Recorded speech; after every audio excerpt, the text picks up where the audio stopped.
three reasons why I hate the international break. Number one, obviously no football, meaning that number two, you have to rearrange the game for probably a cold Tuesday night sometime. And most importantly, number three, the first game back, the Stags seemingly can never get their arses out of first gear.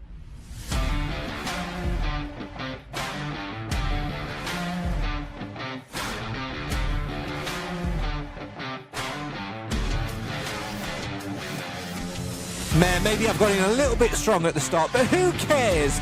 Because tonight has the potential to be an absolute rantcast, as on Saturday afternoon at One Call Stadium, the Stags were torn apart by the Terriers, finding themselves 3-0 down within the opening 15 minutes, meaning it was a horrible afternoon that us Stags fans had to endure in the cold. It also means that November is another frustrating month, and with only one game left to play in this month as we head to the league leaders Cardiff on Saturday, could another defeat, a third on the spin, be on the cards? We're struggling for players, we're struggling for options, but do we have the answers within a tactical shuffle? We'll talk about all of that tonight and much, much more in between on the show for the fans, by the fans. This is the Mansfield Matters Podcast.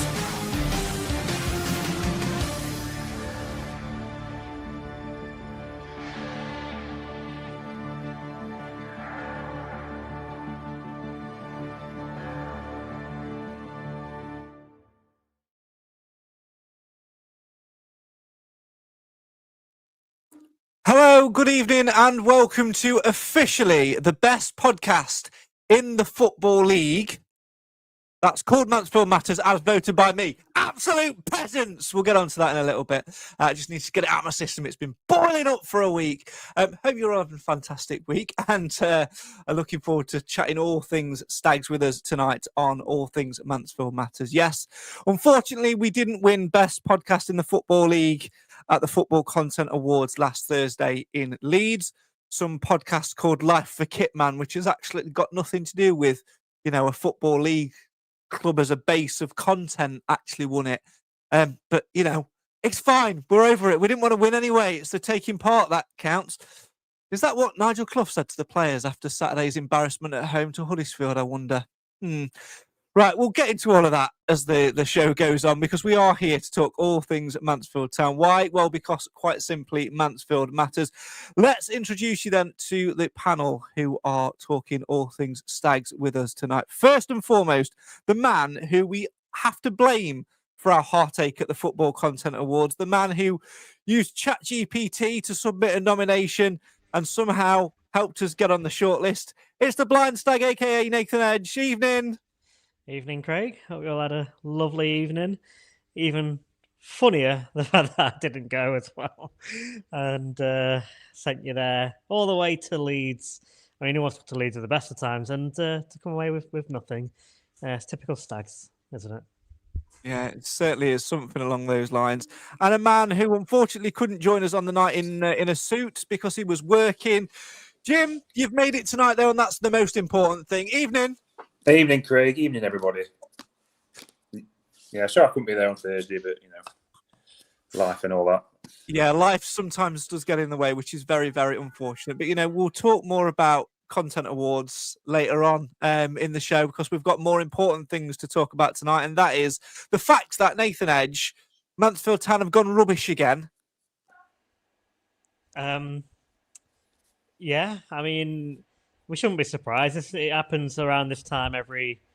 Well, I say this time every year. Obviously, last year we did manage to get to January, which was a big bonus. It was losing Lee Gregory when we started going on the downward spiral. I really hope it isn't as bad as that, because we haven't got as many points on the board as what we did then. But we've got some tough fixtures ahead, and it's a busy schedule as well, which is concerning when we're already missing, we're starting to pick up those injuries again and whatnot. So it looks like it might be a very tough few weeks, unfortunately, for us. Is history repeating itself, Jim? This time last year, as Nathan alluded to, we pretty much lost Lee Gregory. At Northampton a few weeks ago, we lose Tyler Roberts. We've not got Regan Hendry. We're really struggling for attacking options, aren't we? We are, but I'd like to think not, because I think even though we didn't spend any money as such in the summer, I think the base of the squad is, the floor of the squad is higher. I think the squad is generally better, and I think we're better equipped to deal with losing any one individual. So I'd like to think not. But, and as I keep saying, like I say every week, every other team's got injuries as well. So everybody's in the same boat. So I'd hope not, but I think there's certainly work to do on that squad. And I'm glad Clough's acknowledged that we're not all that, and we do need further recruitment. As always, if you want to have your say on your team, feel free to get involved in the live feed comments, and we'll read a few of them out later on in the show. Nathan, frustrating on Saturday. Last season, it seems that whenever there was an international break, you could pretty much write off the first fixture back. I'd hoped that this season, Nigel Clough would have addressed that with the better quality we have in the squad. And yet, Saturday happened. We didn't look at the races, and to be honest, I wouldn't have been surprised to have been sat there at half-time, sort of being on the wrong end of a 6-7-0 scoreline at times. Yeah, I agree. It looked like it was going to be like that, especially after the third, because they'd all gone in such quick succession, and they had additional chances to that. We had Roberts making a couple of saves. You could go in at half time and say that we were fortunate not to be further behind. It had a bit of the feel of when we beat Harrogate 9-2 that time, but on the opposite, I think we got the feeling of what it was like to be a Harrogate fan to a certain extent, but.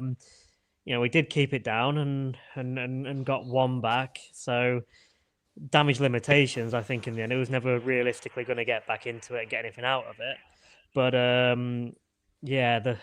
like you say, coming back after international break never seems to be. I don't think it's right for anybody. I think every club seems to struggle, but I don't think it helped that we came up against a side like Huddersfield. I know they was on a bad run of form in the league, but obviously they beat us in the Tin Pot Trophy. That would have given them a bit of confidence. But the end of the day, they're a much bigger club than we are. They've got a much bigger budget when you look at what they're spending on players. Dion Charles, 1.5 million, and there's others in there as well that are a lot of money that we just don't. We can't compete with that on that level. So they've got the individual talent there, and you would expect them to turn a corner at some point. And unfortunately, I think we might be the start of their corner taking. And unfortunately, we've given them a massive boost because not only were they good, but we gave them a massive help by being incredibly poor.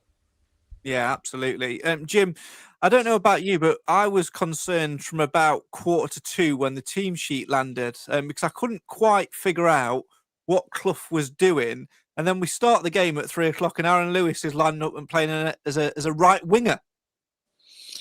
Yeah, I think he tweaked it slightly, but I think that first half, the players have got to take responsibility because even though there was a formation tweak, he wasn't asking them to speak another language. And I think there was a lot of standing off and people not taking responsibility. And the first half for me was on the players. When we saw the team sheet, I was quite happy with it. I've got to be honest. I thought it looked pretty solid. But they just, for whatever reason, they just gave them too much respect. And the first half was an absolute abortion. The standing off was alarming. And then the second half, I think, was maybe a little bit on the management team, the lack of plan B again. I mean, the closest we came to changing the game was bringing on Akins, which, God bless him, he's not really going to change the game really at this level anymore. So, yeah, I wasn't expecting it. I've got to be honest. I was expecting a tighter game than that. But again, it shows how ruthless this level can be.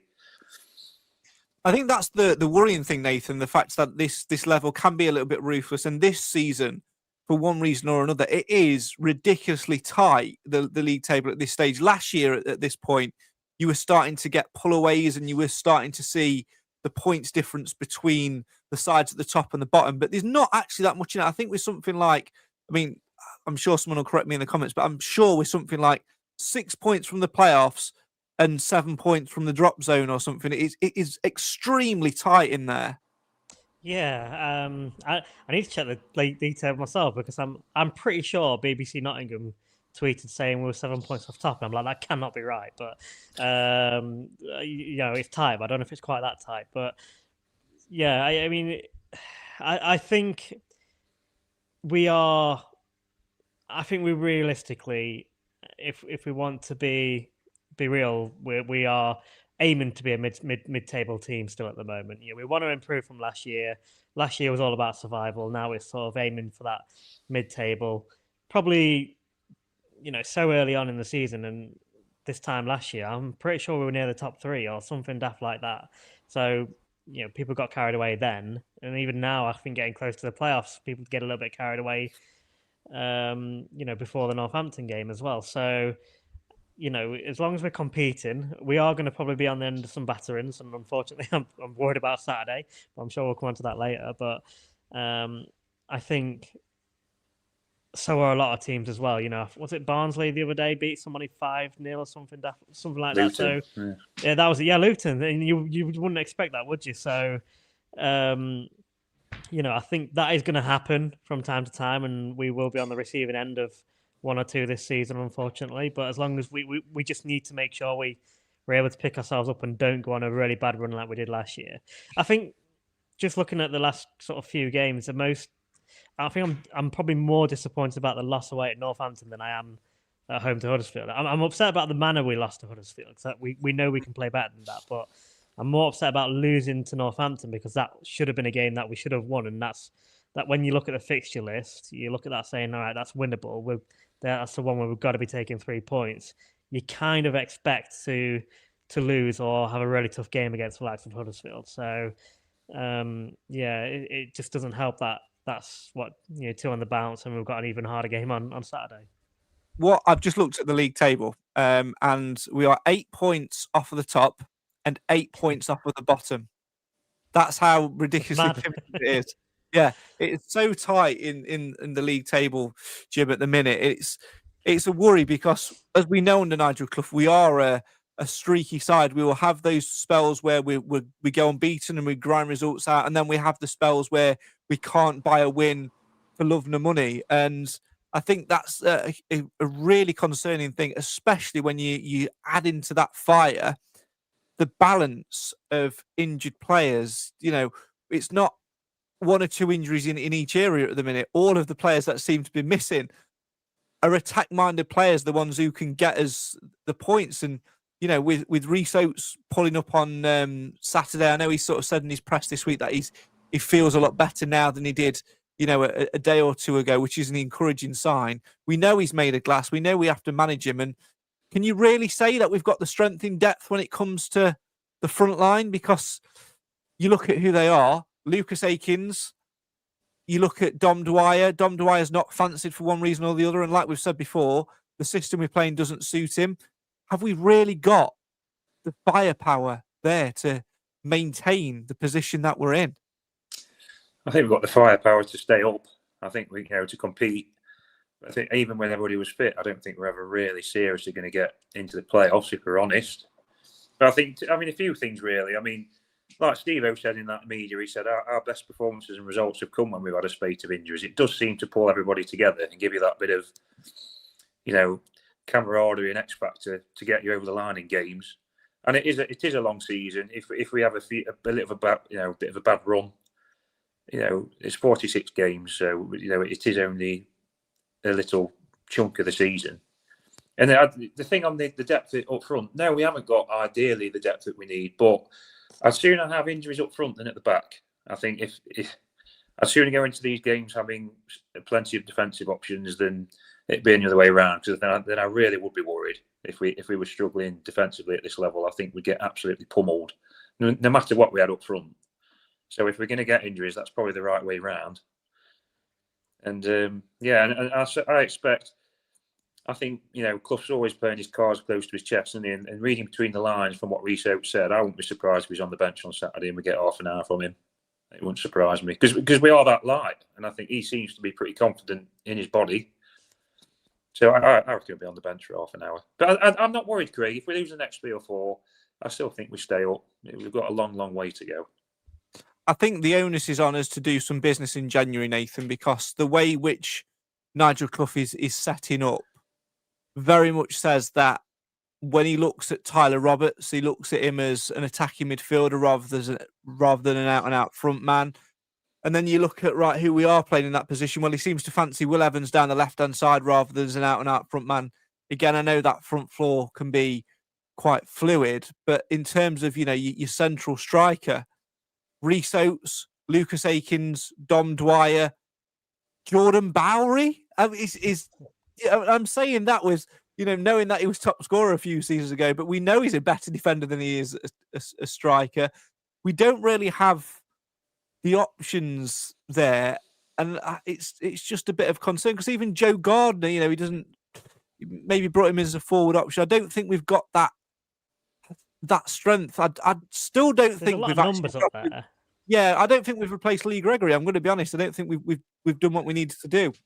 I think Tyler Roberts could have been his replacement in a sense that the way he can link up play but in regards to actually being that goal scorer, right place at the right time in the box kind of player. Maybe not. We have got a lot of numbers up there. You add Luke Bolton into the mix as well.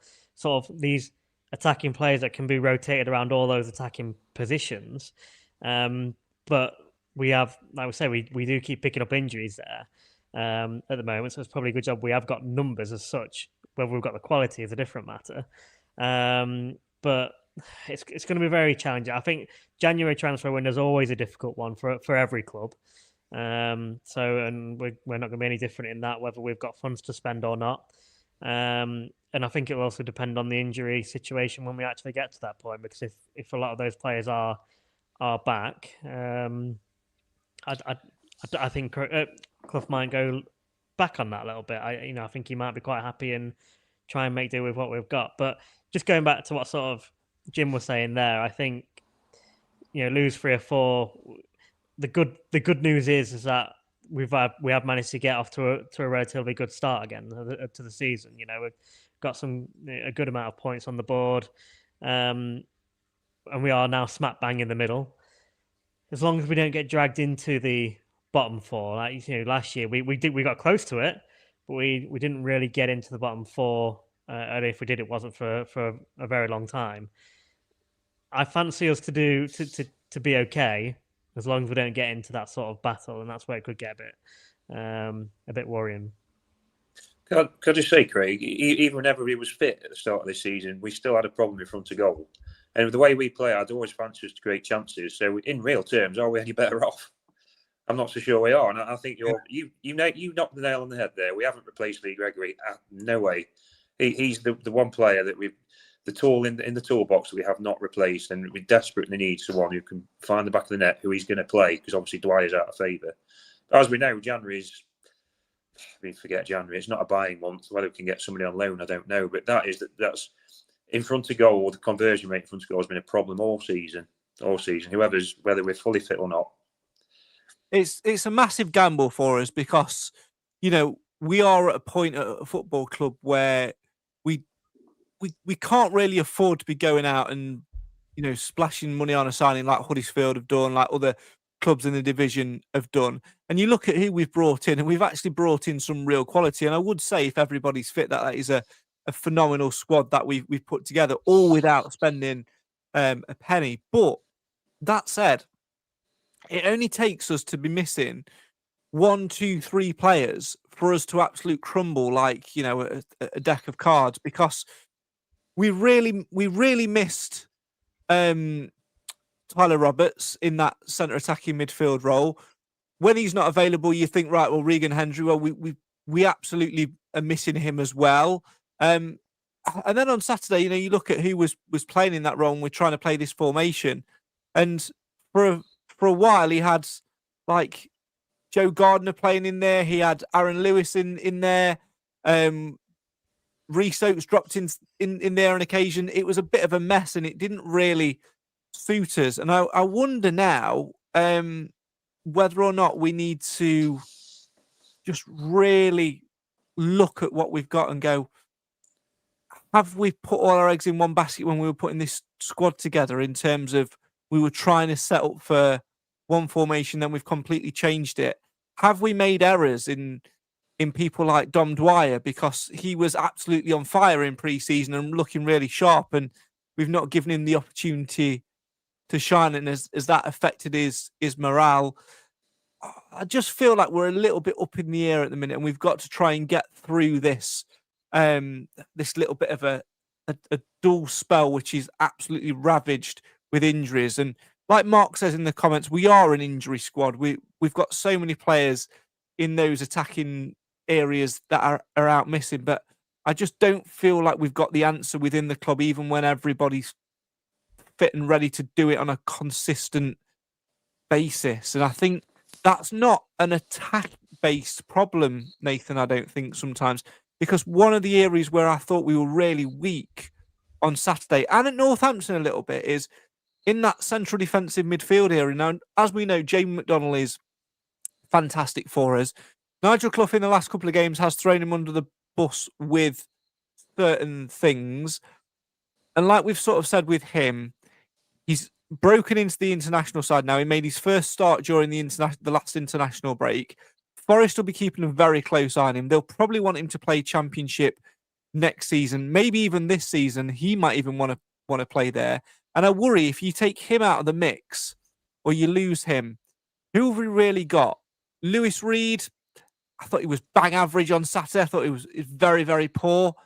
Aaron Lewis does a job in there, and I thought him and McDonnell were a strong pair together.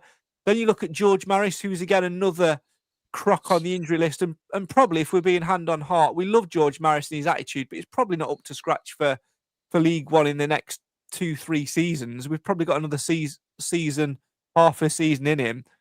That's maybe the area where we need to concentrate on, Nathan, isn't it? And trying to shore that up a little bit more. Yeah, am I right in thinking Maris is out for about 3 months? Is that right? Or yeah, so Yeah, I've heard that as well. I won't be surprised if we don't see much of Maris again now. You know, I won't be surprised if he's gone in the summer, personally. But I mean, we could put Dave up there, Bailey Cargill coming back if he's getting fit. You know, he can play sort of the centre, defensive midfield role. Certainly, I think obviously if we do get to January and McDonnell is recalled and moved elsewhere, which that's a risk of loan. So the problem is, if we want a player of that quality, you always run that risk that they can, it's not our player, is it? So it depends on the loan terms and whether that Forest have that in the agreement, which you'd like to think from their point of view they would, but hopefully they haven't. So that would be a bridge we'd have to cross when and if that happens. But like you say, if you looked at it as it is now, say McDonnell picks up an injury, for example, you do worry about that midfield. I don't think Nobby Welsh is good enough, in my opinion. Works hard sometimes, and that's about it. He gets the occasional lucky assist. But it does look like that might be our weak link at the moment. So again, we're talking about strikers and someone that can put the ball in the back of the net, which every club wants. You kind of look at the midfield actually for January. Is that where we need to look at? I'll throw something in there. The going rate for decent League One striker is about £1 million, isn't it? Look at Alfie May, Lauren Talai, Exactly. Players like that. We're not going to spend £1 million on one player. No. So, I mean, Clough might look at it and thought, right, how can I set this up to try and make us competitive without doing stuff like that? Because realistically, that's not going to happen. So, I mean, I feel from it in a way, because his hands are tied a little bit from the reality of where we are, in the pond we are and the size of fish we are. So we've got to consider that as well. And this was always going to be, the reality of this level was always going to come hard and hit us at some point. And I think this is perhaps it, an angle of it. Yeah, I think sometimes, when you look at the Premier League, for example, I know it's at a completely different level, but you often get, probably not in the last couple of years, but in the past sort of 10 years or so, you always get the newly promoted teams do pretty well for the first year, but they go down the season after. That season after always seems to be like the most difficult season for whatever reason or not, and that could be the same for us in a sense. We did well to survive last year, but you then got to pick up and go again. And the thing is, you come down from that promotion bounce a little bit. Well, it's obviously a lot from the first season, because I think that takes you up a few percentages, certainly at the start of the season. You start trying to rebuild your squad a little bit, so you might see a few more outgoings, a few more incomings, which you could say we have done over the summer. And you don't always know how that's going to pan out, how everyone's going to settle and so on. So it always is a challenging season for when it comes to the second time round. So again, for me, it's just about consolidating where we are, and we just keep building and building. Cause we haven't got millions to throw at it. We just got to do it the sensible way and chip our way at it. It might be frustrating as a fan if you want to win every week, but that's just the reality of it. I do feel like that's a very valid point, because one thing we forget here as well is it's our second season as a club in League One, but it's our first season again with this squad. We made 11 signings over the summer window. That's a whole new 11, isn't it? And it's a completely different dynamic in the changing room, a completely different dynamic in the way that we're trying to play and setting up. We've lost some key figures in that dressing room as well, not just in terms of those who are still playing for other clubs, but also those who have transitioned into more coaching roles, more backroom roles as well. We've had some turbulence off the pitch as well with certain players. It's a difficult transition. And if you actually think back to the first season under the first squad, Nigel's first squad, after the year we got to the playoff final, well, this time of year we were saying we're never going to do anything. We're not going to achieve anything because we were in such poor form. And it wasn't that long ago that we were going to Sutton on a Tuesday night, getting absolutely turned over by them, struggling to get a result at Crawley, getting through the FA Cup by the skin of our teeth. And it was only really by a little bit of luck in that season where things started to click and gel. And these things do take time. And Clough has been adamant that, we probably won't be right until November, December. And that's with a full squad. And he still hasn't had the luxury of a fully fit squad available to him to get through and to really gel and to work on what he wants to work on. So Nathan's got a huge point there, Jim, for me, of that second season is arguably tougher than the first because our expectations as fans has raised, but what we've forgotten that is that we've brought in a whole new squad and that's going to take time to gel. So realistically, just matching what we did last year would be absolutely fine, but we have to find a way of coming through this turbulent bit. And again, not being afraid. We didn't have this the first time around when Clough was rebuilding a squad because all the players that we had not long been brought in and we'd not had chance to see them develop into becoming club icons. Whereas now we've got 4 or 5 players who have, who are club icons that we've perhaps held on to a little bit long, that we need longer than what we should have done, that we need to be maybe looking and going, are they actually good enough? And I think one of those is Lewis Reed. I absolutely love him as a player. When he first came in for us, that, promotion push season and whatever, I thought he was phenomenal. He obviously knows he can pass a ball. He reads that game well in front of the back four. He can drop into a back three if he needs to. His passing's exquisite, but quite a lot of the time he's idle. And to be honest, I feel like when he's got the captain's armband on, that's what lets him down. It's almost like he's got too much to worry about. There was no need for Clough to give him the armband on Saturday. He should have left it with McLaughlin and let the experienced player do that job. Just let Reed focus on the football because he's struggling for me to meet League One consistencies. There's the glimpses there of absolute sheer quality, but that's outweighed by lazy decisions, by poor reading of the game, poor situations. And I'm thinking, if a club came in from in January with a decent bit of money on the table, would we accept him? And I'll tell you, and we'll come to that in a second because we're going to accept somebody else into the chat now, and that is a certain Mr. Parkin. Good evening. We'll come back to your answer in a minute, Jim. Hello, Clive. Good evening, everybody. Evening, Clive.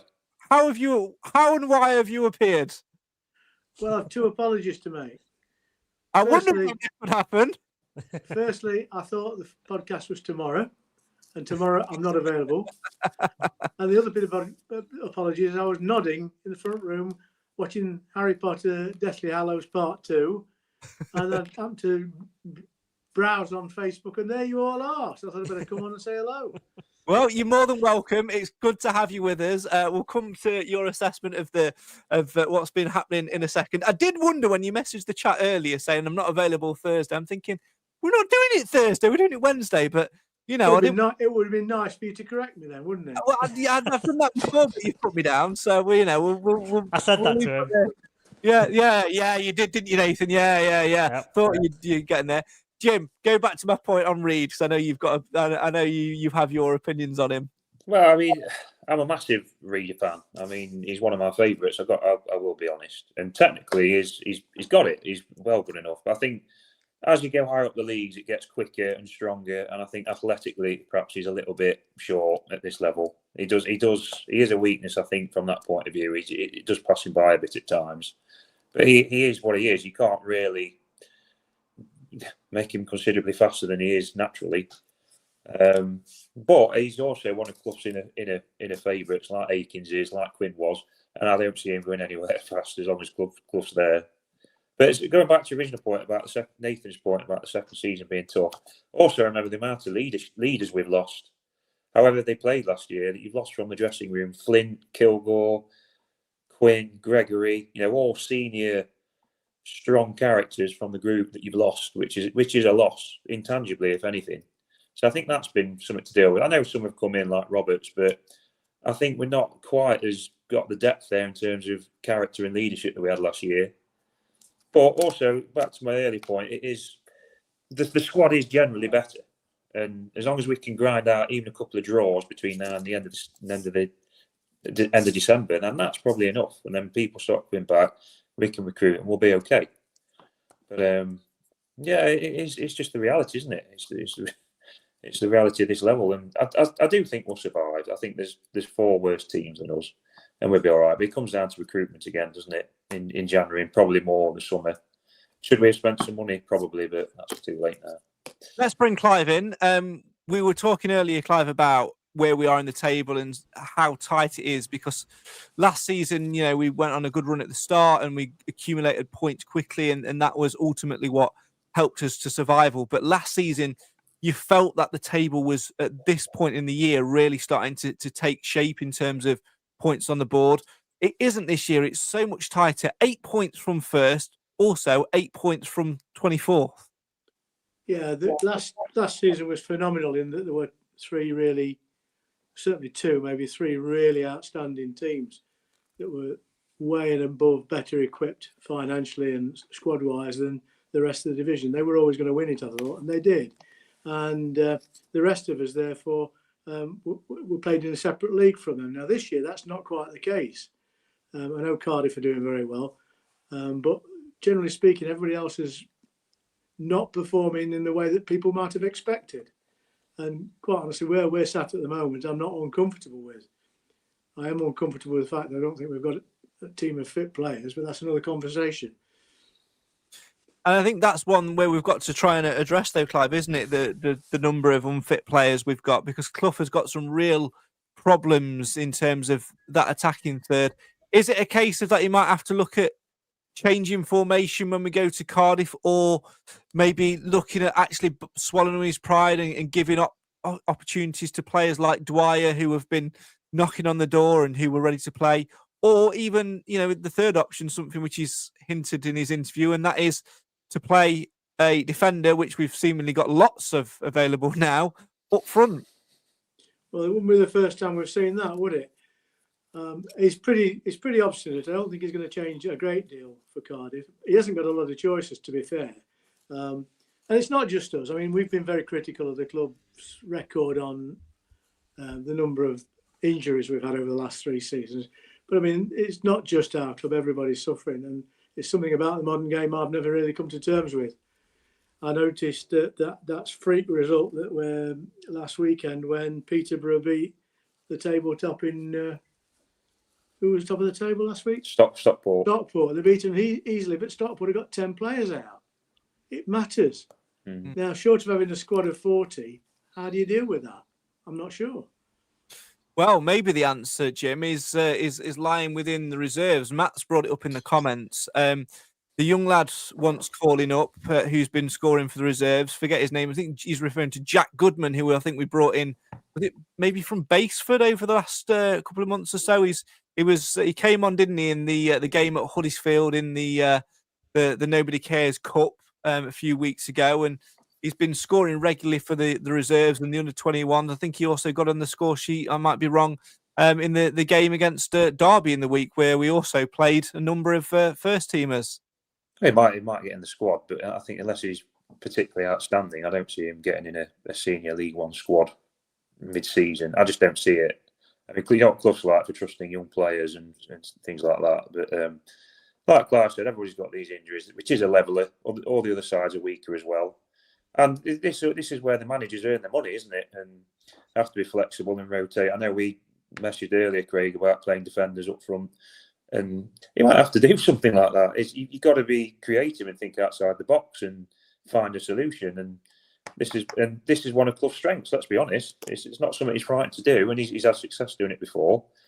And this is where they sort of separate themselves, isn't it, and add value to their position by being able to do it. And if you're talking about managers having to do that, they've got one of the better ones to do it. So, I'd bring that on. I think we're good at doing stuff like that. It's a flexible squad with lots of players who can play lots of different positions. I'm not too worried. As I say, I think it's the right way round. I'd be more worried if we had no centre backs again, because I think we would get against these sort of teams, we would get absolutely pummeled. Whereas as it is, we can grind out a 0-0, a 1-1, even nick the odd game. But I'm not too worried. Stranger things have happened, Nathan. Yeah, I was just about to say, in some ways, I know I've already sort of said, I'm a little bit dreading Saturday, the fact that it's against, Cardiff, top of the league, etc., at their ground as well. But in some ways, as I can't remember if it's you or Jim inclined earlier, sometimes when we have injuries, we do actually pull together as a team. And actually being away from home against top of the league might change our mentality and our approach to the game, where I think Saturday, maybe, against Huddersfield, coming off of the international break, I think we're just hoping we could pick up where we left off. All right, not against Northampton, but before that, where we were playing pretty well, and we could just be expansive and do our own thing, and we'd be all right. Whereas we got taught a lesson, didn't we? To put it plainly. However, I don't think we're going to go with that attitude, on Saturday. I think we're going to have to be more defensive, more focused on that, which hopefully will make us more solid. And we can look at building from the back, which is where we are saying at the moment we're the strongest, fitness-wise, etc., with who we have available. And we build from there. So if it means grinding out a 0-0 or catching one on the break, if we can get 30 minutes out of Oates for a better pace up there towards the end, if we've held on, that might suit us for a few games, just while we try and settle down a little, this bad run of form, and get some points back on the board. It might, could work in our favour if we're just a slight change of mentality and approach to the game. I think the other change, Clive, comes in going back to what we were trying at the start of the season to go with a back five. Now, you know me, I much prefer the 4-2-3-1 formation, but like I've said with the five formation, playing five at the back, a 5-3-2, it all depends on the players you've got available to us. And it is absolutely crystal clear that we cannot play 4-2-3-1 without Tyler Roberts and or Regan Hendry, because without those two in the 10, we're not good enough. I like Joe Gardner, don't get me wrong, and I think he adds something, but I think with his pace, he's better suited in one of the wide positions, and we haven't got someone to do what Hendry or more particularly Roberts does, which is to link up play, to bring the ball down, to be composed, to take a deft little touch, to drop into a position, to hold, to draw people forward. Whereas if we drop into the five, like we have done in recent games, we did it against Northampton a little bit, and we nearly got ourselves back in the game, albeit it was too little too late. Likewise, we did it on Saturday a little bit, and yeah, we looked comfortable in it, but you're going to look comfortable in it when the opposition team is, 3-1 up. They were coasting. We did it at their place in the Nobody Cares Cup as well. We looked all right in it, and I think with the players we've got available now to us, it will suit us more being able to go and be a little bit more defensive, try and catch teams like Cardiff on the break, looking at getting Jordan Bowery wing back, maybe getting Elliot Hewitt back in that centre back three alongside Dave, alongside Cargill, who's potentially back as well, getting Blake Tracy out to the left wing back position, maybe then that shores up an option in midfield for Stephen McLaughlin to come and sit in or give him a bit of a rest. We've got the options defensively now to play that 5 more comfortably, whereas we didn't have it at the start of the season when Dave was absent because we were too lopsided with left-footed players. We've got more of a balance now, which may suit us sitting in that 5. Yeah, as Jim says, we're pleasantly equipped with defensive players. Doesn't make them play well. They didn't play particularly well for 20 minutes last weekend, but we have got all the strengths in our squad at the back end now. The midfield isn't working at the moment because we've got broken players in the treatment room, and the 2 that played this weekend don't work well together, in my opinion. Although, to be fair to Reid, it's his first game back after a break. He'll probably get better. So I think all we can do until things resolve is to defend like hell.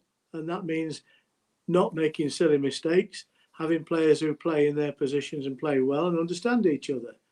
And we had it for a while, but as you say, these crucial injuries which change the shape of the team means we've got to consider doing a back line that, in an ideal world, most of us wouldn't want, which is that 5 at the back.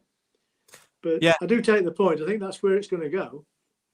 Yeah, last point on that, Jim, before we go to the break. And I think it's, like I was saying before, at the start of the season, you look at that back 3 and it wasn't balanced very well in terms of players be like the foot of the player. So we had 2 left footers in there and 1 right footer who hadn't really played right side centre half to that point. We started that back 3 at the start of the season when we played those 2 games was Kyle Noyle, Ryan Sweeney and Bailey Cargill. Kyle Noyle at that point hadn't played right side centre half at all. He played right wing back, but Elliot Hewitt was out there rather than it being we spoke about it should have been the other way around. Ryan Sweeney was playing in the centre of the 3. Well, he can't play with his right foot. He's a left-footed player only. And then Bailey Cargill, exactly the same. It didn't quite fit. Whereas now you could look at it and go, well, you could play Bowery in there as the right side centre back with Noyle at right wing back, who's a natural right footer but can also play in his left and can play anywhere across that back 3 and read it really well. Dave as the centre pin, which he played so well, last season in a similar position, and then Cargill alongside him gives you that more of a natural balance, which could suit us, which then allows Blake Tracy to get back into his natural position of wing back, getting us up, and we all of a sudden look a little bit more of a physical back 5 going forward and being able to push into that midfield and bring the best out of the forward players that we've got. Because I think Dom Dwyer would actually come out of his shell a little bit if we're able to play 2 up front, which going to the back 5 would allow us to do. I take your point, and I think you have got a point, but all I would say is I think a back 4 protects or conceals any unideals that you've got. I mean, to play a back 3 or a back 5, whatever you want to call it, you do have to have the right players. And it does, especially if we're going to Cardiff away. A lot of the time, that's going to be a deep back 5. So what players you have got in front are going to be so isolated. So I think if we can be brave and stick with that back 4, it protects any weaknesses we've got, and the strikers don't become isolated. I can actually see him sticking with the back 4, chucking Lucas up front as like a false 9, which is all right. He's not a 10, but there's a lot of crossover between what a false 9 and a 10 does. And just for him, just to keep the ball, keep territory, and just go with that. And then I think we could get a team out if we did that and stick with the back 4, and then you could just go with Evans in front of him, Macca and Nobby on the wings, and then you've got a team then. I mean, I just think it's tempting to go to a back 5. But I just think you're creating new problems because you just get drawn so deep, and the forwards be so isolated. You just camped on your own box all game. You're just waiting to be picked off. I think you've got to engage them further up the pitch, otherwise we'll just get pummeled in at our end, and we just won't be able to swing our own punches at the other. I just think we're just sitting ducks if we play a back 5, in my opinion. But, I'm not picking the team. But I'll stick with a 4. It's very true. Well, I think we know which way podcast predictions is going to go in the second half of the show. So we're going to take a quick break. When we come back, we're going to talk about a footballing rule which has niggled Nigel Clough. We'll talk about what happened on Thursday. And we'll do the latest in podcast predictions. Don't go anywhere.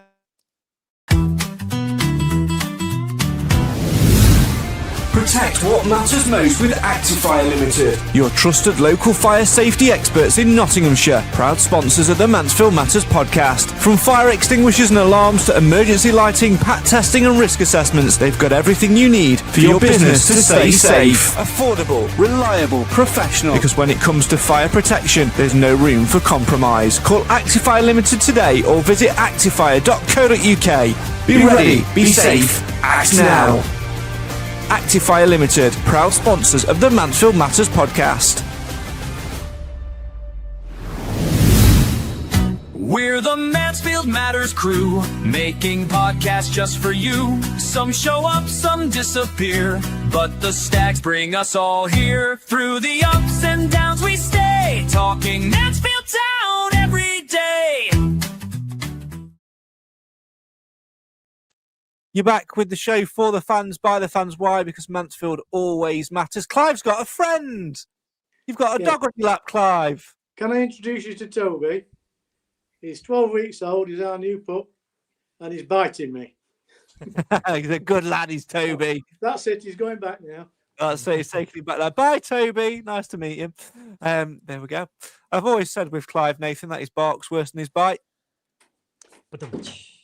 Thank you very much. Right, let's talk about a footballing frustration which has got under Nigel Clough's skin a little bit, Nathan, and that is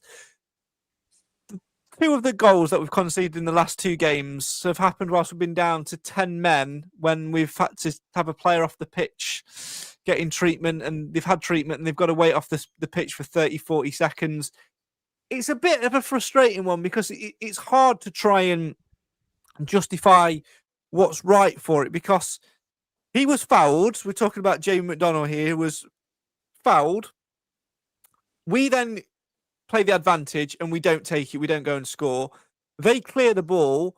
The referee then spots the injury, brings the physio on, but they're in possession then, and they go and score whilst McDonnell's off the pitch.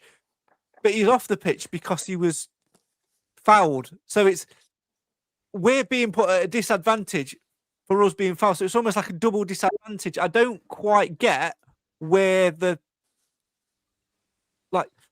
where we can improve it and how we can balance it out to make it a little bit more favourable, if that makes sense.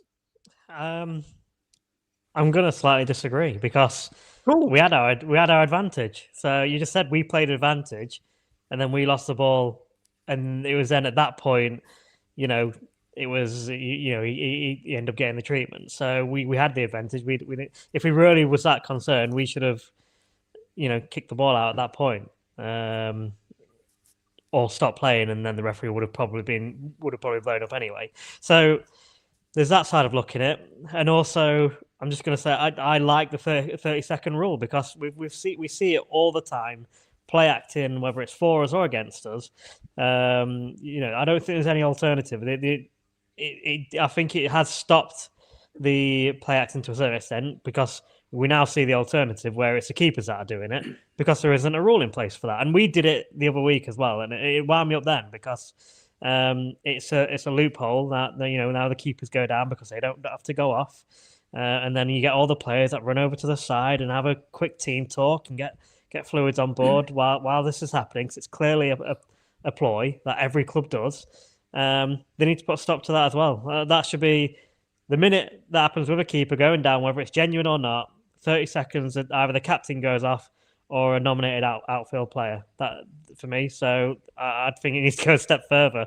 So I'm going to, obviously, Clough knows the game and whatever, but from my perspective, as a fan who gets frustrated at time wasting and play acting and sometimes cheating in the game to try and get players sent off, etc. I do like this rule, and I'm glad it's there. Even if it has affected us. I think what I would actually like to see that as well, Clive. For me, the goalkeeper situation, it is frustrating because they don't have to go off the pitch when they've got treatment, so it's an easy one for them. And you can tell at certain points in the game that the goalkeeper's going to go down when the opposition's been on top for a little while and they need to sort of readdress tactically. I would potentially try and introduce a ban on the number of players that then go over to the technical area. If the goalkeeper goes down injured, that's absolutely fine to a degree, because there may well be an occasion where he is genuinely injured. It's 1% compared to the rest. However, as all the players go across to the dugout to get a drink, I would impose a ban that no more than 3 players can go across at once, and anyone that is deemed to be too close to the technical area and there for more than 20 seconds should get a yellow card, because that would stop it. It would absolutely stop it. Yeah, something needs to happen. I mean, the referees can't be expected to determine whether a goalkeeper's injury is genuine or not. And they're always going to err on the side of caution. They know what's going on, but they don't have the tools at the moment to deal with it. I agree with you. I think one of the things they could do is when the goalkeeper goes down and the trainer comes on, is all the players except the captains go into the centre circle. Yes. The captains can come across and do a bit of a team chat or whatever, but it shouldn't be an excuse for a break and a reshape. And they go down when they feel it's suitable to their game, because if we on Saturday their keeper went down when we were just starting to make a bit of an impression, and of course afterwards we'd lost that initiative.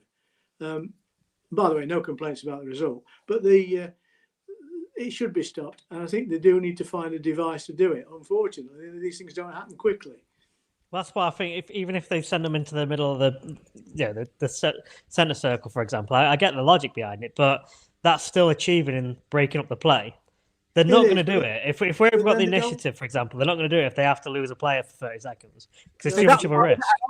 I would add that on. I would say that if the if the goalkeeper's not going to go off, which, by the way, would be pure entertainment for the goalkeeper being off for 30 seconds, and I would love that, then a nominated player should go off and possibly should be the captain. Or the captain chooses. Yes. Well, either or. If it's not the captain, then the captain has to choose a player. The club or the opposition manager chooses. Penalised. Yes. Yes. Yes. Anything. But it just has to be an outfield player. They're not going to do it. What are they going to gain from it? Because they wouldn't dare. If it's to break up play, well, they're not going to do that, because then they lose a player whilst they're under the cosh. So, and if it's to try and go and get extra tactics and all that on board, it's just too risky. They're never ever going to take a player off when a goalkeeper's being treated, but they might be able to do what I've suggested or other people have suggested, which is make sure that the players do not use that opportunity for the secondary benefit, which is to go over for a team talk and take fluids on board and all the usual stuff. And I think, albeit the argument is it's for both teams. If one goalkeeper goes down, both teams then exercise that opportunity. But the referee could then say, no, you can't, and then let the captains go over it, or if necessary. But then if the others then try and go over there, you book them. Yeah. It's just like when there's a penalty, if they encroach the area, it's a bookable offence. It'll stop it, but should we need that? Should the game be better than that? I don't know. This goalkeeper's going down thing, it's a fairly new phenomenon, isn't it? Problem is, Jim, the referees haven't got the bottle to do it. I mean, look at the whole thing around adding time on at the end of the game. You remember that first game at Crewe when we had something like 15 minutes added on, and then that quickly stopped. They're supposed to have this thing about corners, aren't they, and stuff this year with holding on to the ball too long. I've not seen that happen once. No, I don't think referees get particularly well supported by the FA or just the whole culture around football. There still seems a lot of disrespect towards officials, which I don't like. I've got to be honest. You look at other sports, rugby, cricket, if you do that to the officials, your feet don't touch the floor. And it would stop overnight if there was tighter rules and support for officials. But I would say it's like internet scammers. Whatever you do, however good a point you've got, players will and clubs and managers will find the next trick. I think you're chasing your tail a little bit, and Clough's the same. Clough, he told Roberts to go down at Port Vale. That was pretty clear. Yeah. And I think for me, it's a cultural thing. Until the culture around respect for officials changes and the rules, then we're chasing our tail. That's what I think, and that's what needs to change. But how do you do that? Because it's a very indoctrinated, deeply part of the culture of English football, isn't it? And I think to get rid of it would take someone with a backbone in the FA. With good luck with that. Yeah, so it's a fair point, but it is frustrating, but it's just typical Mansfield, Clive, though, isn't it? That, in the last 2 games, that's exactly what's happened to us. We've gone down to 10 men because of injuries or whatever. And, there you go. Whilst we're down to 10 men, we've conceded a silly goal. Is it down to that, or is it down to us not being able to adapt to, being down to 10 men?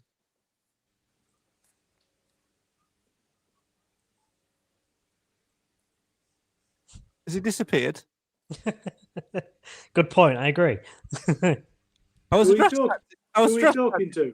I was addressing it to you, Clive, but I'll be honest, I wasn't looking at the screen to see if you were taking on board what I was saying. So I was trying to copy and paste something for something I've got to do in a minute. But my brief comment on what's been said is somebody mentioned backbones and the FA. They shouldn't appear in the same sentence. Yeah, that is very, very true. Very, very true. Right, before we move on to talking about something else, any final comments from the last couple of games? We'll do, obviously, a Cardiff preview when we do podcast predictions, but any final comments, Clive, from the terrible showing against the Terriers? Yeah, we got what we deserved against Huddersfield. They were a better side than us. Class showed a little bit.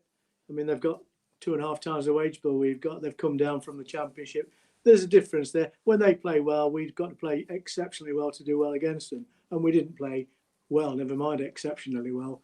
And we had a balmy 20 minutes when we just left both doors open and they exploited it. So no complaints about the result. Complain about the performance, obviously. Yeah, absolutely. Right, let's move on and talk about something a little bit different then. And that is, of course, let's talk about what happened on Thursday night, shall we? There we are in our suited and booted. And look, Clive, you're on a photo. Yeah. There he is. Cam, Clive, me and Alan. Nathan, where were you on Thursday? What happened to you? I knew the results, so I thought there's no point turning up, to be honest. I thought that may well be the case. Now, it's a funny one, isn't it? It was a great evening, Clive, wasn't it? We had a lovely night out. And almost like the Mansfield Matters away days, it was a lovely night out, spoilt by the football. So it was a lovely night out, spoilt by the actual reason why we were there. I thought it was an interesting night. I think it was a lot of money for what it was.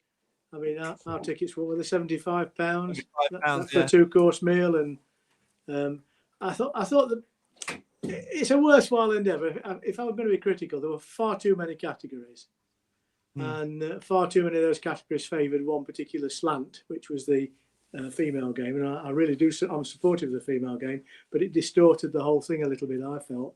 But we were on the table with some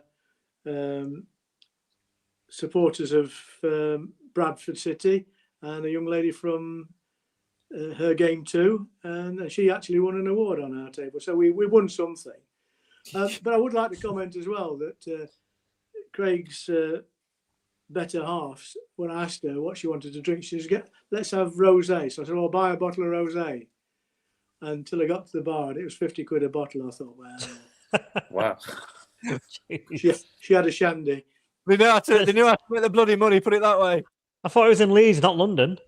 Yeah, quite a good setup there, to be fair. They've got a really big function suite, which isn't in the ground. It's across the road from the main stand. So it's not and they do ground. it very well. So you can't tick it off the grounds list then, really? That's shocking. No, it was over the road.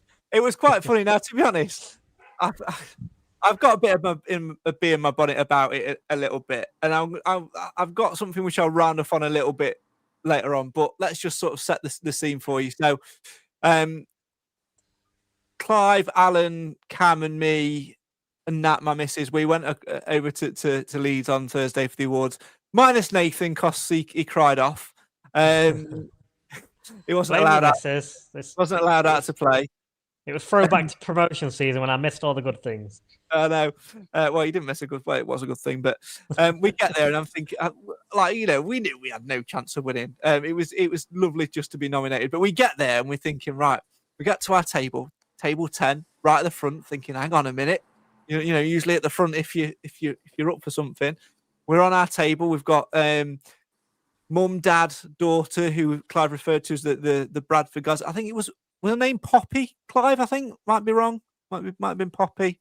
The young Bradford City fan. She was a young content creator. She does like a YouTube channel. Phenomenal.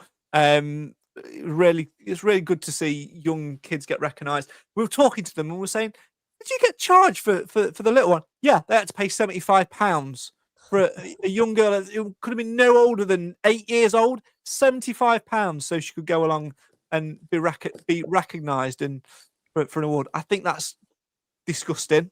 Not gonna lie, I think it's absolutely disgraceful that they had to pay for her. Anyway, awards. It all starts. Dinner comes out. That was questionable. What did I describe it as, Clive? Something like chicken you on said your main course was chicken on a plate full of pea spew. And it was just not nice. So once the dinner was out of the way, the awards did kick off. First category out, it was the best young content creator. So already, what they weren't following the order what was in the programme, which Clive was disgusted about. Not gonna lie, he was absolutely disgusted about that. And bronze award, the young lass on our table, bless her. Really, really pleased for her. Mum and dad were delighted for her. Fantastic. Next one out, it was the I can't remember her name now. It's gone out of my head because so long ago. The young lady who was part of her game too, the Bristol Rovers fan, who was for some reason put on our table and isolated from all her friends. That was weird. She won bronze as well. Next award out, not our category. Fourth category out, podcast award. Now, bearing in mind, the other people at our table have all won awards. They're going through the awards. I'm looking around and I think we're all thinking, we've got a chance here. We've got a chance. Bronze, not us. That's fine. We'll take silver. Silver, not us. That's fine. We'll take gold. Gold, Life for Kitman. But look, I've got no problem with Life for Kitman. I think they're phenomenal content creators and what they do is brilliant. But they're in the wrong category. A lot of their stuff and a lot of their audience is driven from YouTube and TikTok, which is not podcast platform. Yes, they started out from being in this podcast realm, which is great, and they do some good stuff, but it's not themed around fans of Swindon, whereas pretty much every other one in there was, fan-based podcast. So I felt it was a little bit. You need to calm down a little bit. There were 29,000 submissions for awards, and we were in the. And we were in. There were how many was there in the group? 20 in each group. So, yeah, but it was nice to get to that far. Really, I tell you what, if we entered again next year, we could have come 19th, not 20th. That and the fact that we didn't know whether or not we'd beat Wrexham or beat Notts County. I need to know the final voting statistics. My point is, I felt like the awards should have been geared towards rewarding or recognising average Joe who does a podcast from the garage, from the living room, from the back bedroom, and alongside their full-time job. Not about rewarding a lot of full-time content creators and all of that stuff. Like Clive says, it was a delight to be nominated, and we, it was fantastic to be nominated and to get shortlisted. But £75, I had to buy a new suit as well. Didn't get a thing of dinner because we didn't get told what the menu was. I didn't get a McDonald's until gone midnight.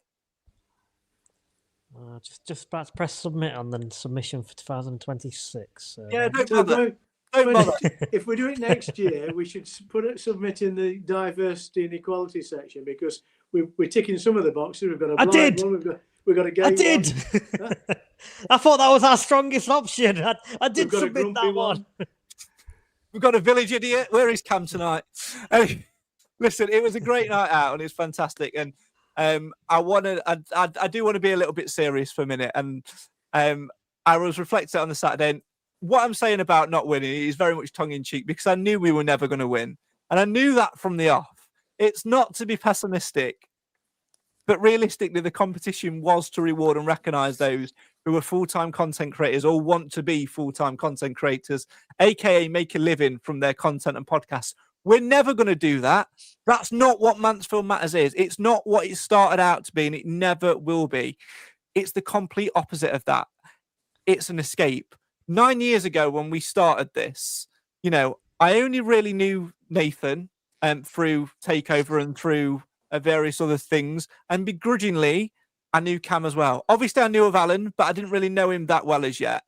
And as that's grown, we've brought new people to the group, like Nick, like Jim, like Clive, like Alan. We've brought new people on board and got to know them.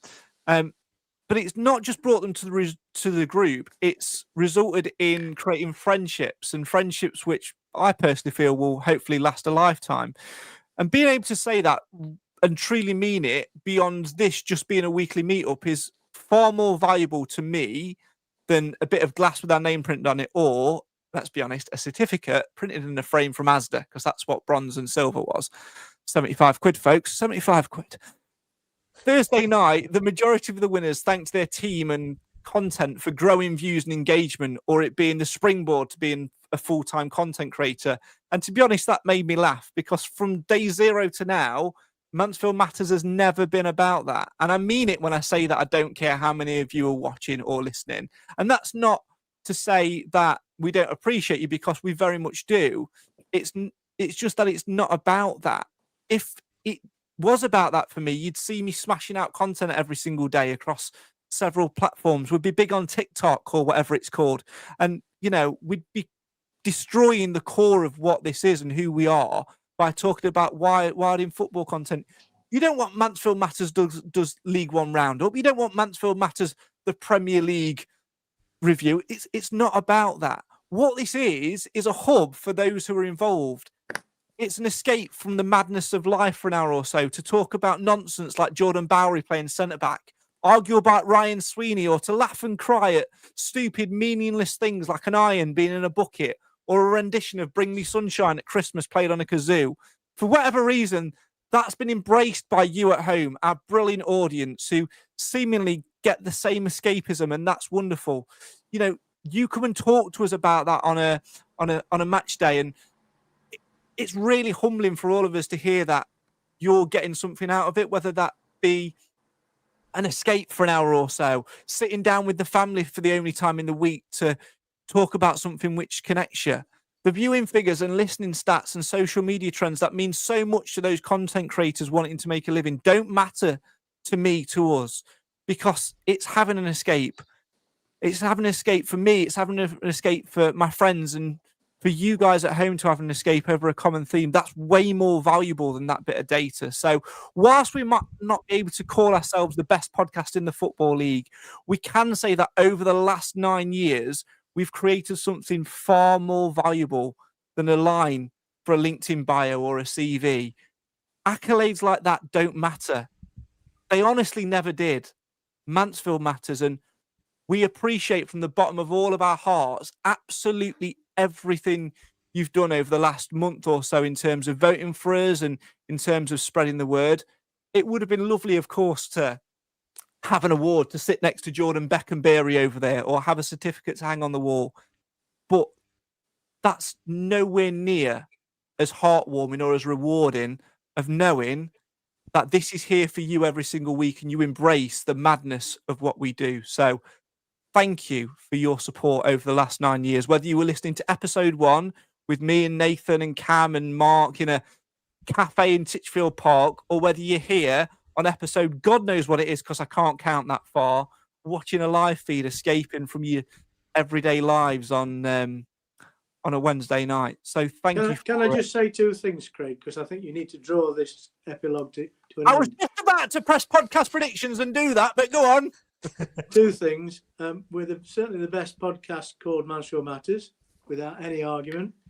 And the other thing is, all wasn't lost. The 75 quid wasn't all lost, because I stole 6 dessert spoons from the venue.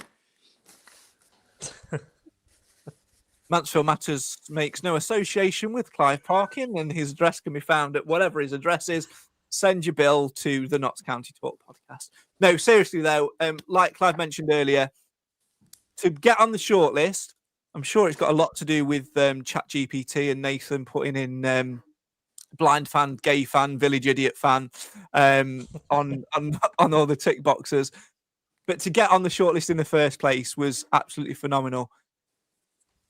Please don't enter us for an award next year. We appreciate just come up to us on a match day, because that means far more than anything else. And I tell you what means more than anything else as well: the fact that you're still here after an hour and 10 minutes waiting for me to play an AI generated jingle. Your wish, my command. The game of luck, who gives up, don't mess it up. I hear you say, how do you play? Win, lose or draw, then pick a score and one more thing. Pick a hero, don't score zero, that's the game. But we're not fools, this game has rules. It gets on time, you'll be fine, remember the rhyme. Protect the predictions.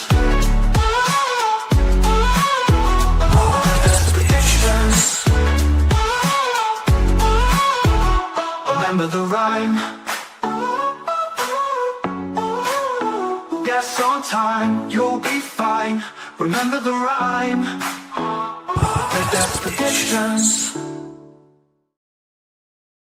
Shame there's not a category for best jingle in the Football League, because that would be right up there, wouldn't it? Right, match 16 then. Nobody predicted a 3-1 defeat to Huddersfield, but some did predict a loss. And with that, this week's winner was Ryan JC with 14 points overall.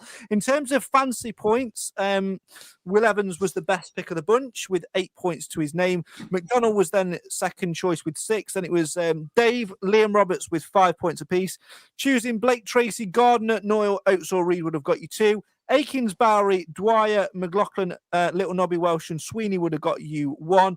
0 for Aaron Lewis and -5 for everybody else. In terms of the overall top 3, Chris Vincent is in third with 162. Olivia Wilson in second on 168. And Matt Piercy in the lead on 189. The Mansfield Matters top 3 of them are on the show tonight. In third place, it's Clive with 115. In second place, it's Jim with 124. And still leading the way at the front with 130 is me. So I say we stop the count right now. But we can't do that because we've got to talk Cardiff. Jim, Cardiff away. Your prediction, please. 1-1. Dave. Clive. 2-0 defeat. Roberts. Nathan. 3-0 defeat. Roberts.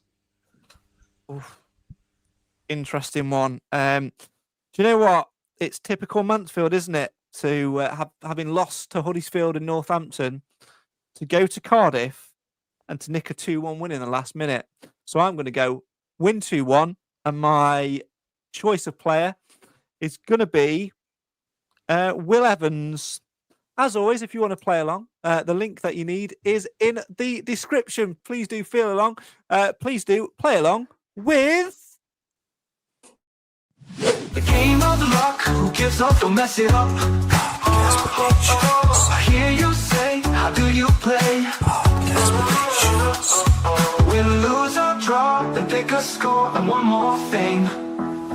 Pick a hero, don't score zero, that's the game. But we're not fools, this game has rules. It gets on time, you'll be fine, remember the rhyme. Protect the predictions.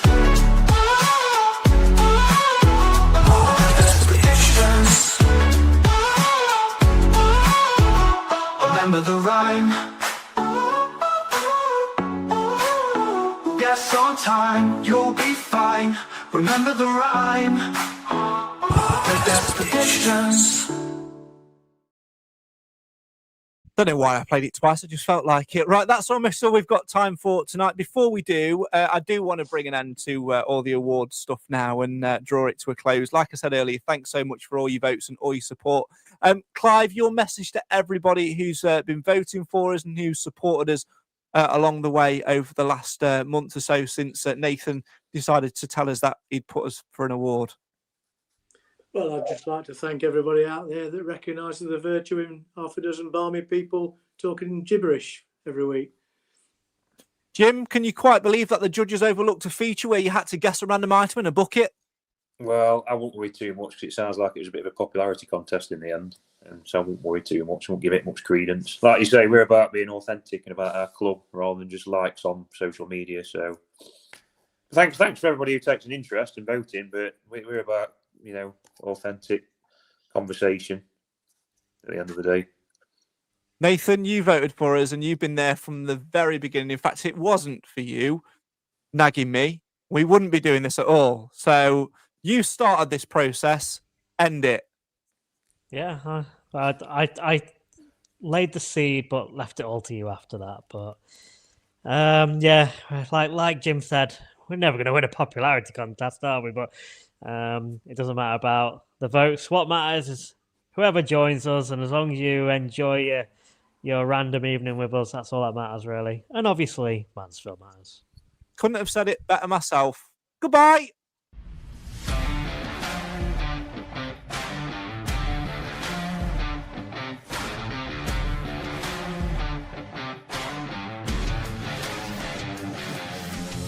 Sadly, that's all we've got time for on tonight's Mansfield Matters podcast. My thanks as ever to the Mansfield Matters podcast panel and to you guys at home for watching and listening.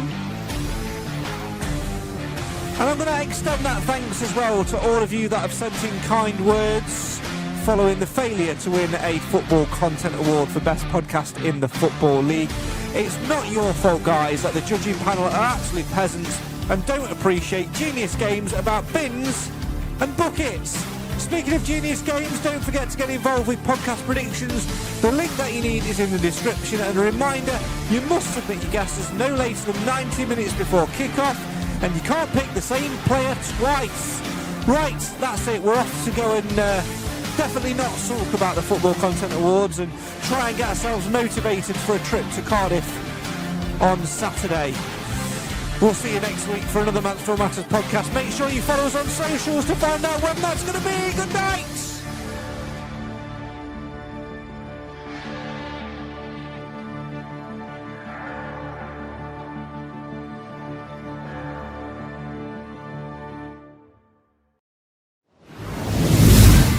Protect what matters most with Actifire Limited. Your trusted local fire safety experts in Nottinghamshire. Proud sponsors of the Mansfield Matters podcast. From fire extinguishers and alarms to emergency lighting, pat testing and risk assessments, they've got everything you need for your business to stay safe. Affordable, reliable, professional. Because when it comes to fire protection, there's no room for compromise. Call Actifire Limited today or visit actifire.co.uk. Be ready, be safe, act now.